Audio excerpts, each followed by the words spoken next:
আমাৰ যোৱা কেইবাদিন ধৰি আমি আমাৰ ৩১ নং ৰঙিয়া বিধানসভা সমষ্টিত আমি মাৰাথন কেম্পেইনিং চলাই আছোঁ। খুব ভাল লাগিছে, জনতা যিদৰে ওলাই আহিছে। মাননীয় প্ৰধানমন্ত্ৰী নৰেন্দ্ৰ মোদী ডাঙৰীয়াৰ আশীৰ্বাদত আৰু আমাৰ সকলোৱে শ্ৰদ্ধাৰ মৰমৰ অসমৰ ৰাইজৰ হিয়াৰ মুঠু সন্মানীয় ডক্টৰ হিমন্ত বিশ্ব শৰ্মা ডাঙৰীয়াৰ বলিষ্ঠ নেতৃত্বত আজি অসমত যি উন্নয়ন হৈছে, আজি সকলোৱে এইটো শলাগ লৈছে।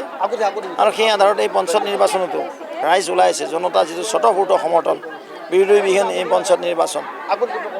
আৰু এই পঞ্চায়ত নিৰ্বাচনত বিধানসভাৰ আগে আগে নিৰ্বাচন হৈছে আৰু নিশ্চিতভাৱে ২৬ত আমাৰ বিপুল ভোটত আমাৰ চৰকাৰ গঠন হ'ব, পূৰ্ণ বহুমতত নহয় তাতকৈ বেছি ভোটত।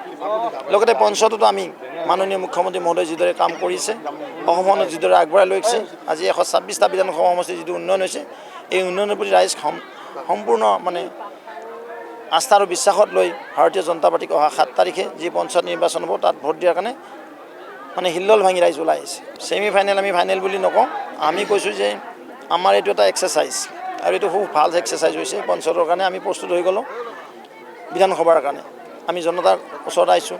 আমি গম পাইছোঁ ক'ৰবাত কিবা দুটা এটা কাম হোৱা নাই যদিও আমি এইটো নোট কৰি লৈছোঁ। নিশ্চিতভাৱে এইখিনি কামো পঞ্চায়তৰ পিছত হৈ যাব আৰু জনতা সেইকাৰণে ছেটিছফাই আছে ভাৰতীয় জনতা পাৰ্টী চৰকাৰখনৰ প্ৰতি। মিত্ৰ কিছু খুব ভাল পৰিৱেশ, সমগ্ৰ অসমতে বিনা পণ্ডিতাৰে নিৰ্বাচিত হৈছে।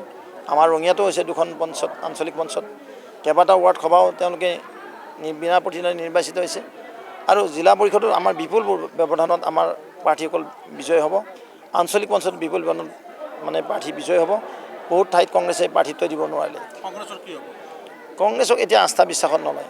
কংগ্ৰেছে যিটো ভ্ৰষ্টাচাৰ কৰিলে, যিটো সীমাহীন দুৰ্নীতি, এই সীমাহীন দুৰ্নীতিত ৰাইজ অতিষ্ঠ হৈ গ'ল। তেওঁলোকৰ বেলুনটো ফাটি গ'ল। মিছা কথা কোৱা বেলুনটো কিমান ফুকাব, ফুকাওঁতে ফাটি গ'ল। জনতা তেওঁলোকৰ পৰা আঁতৰি গ'ল। এতিয়া কংগ্ৰেছ ভূটান পাহাৰ পাৰ হৈ যাব, ইপিনে বাংলাদেশৰ পিনে গতি কৰিব। এই হিন্দুস্তানত আৰু কংগ্ৰেছ নাথাকিব। চাওক, কংগ্ৰেছ দল এতিয়া প্ৰতিকে হেৰাব লাহে লাহে, চাই থাকক।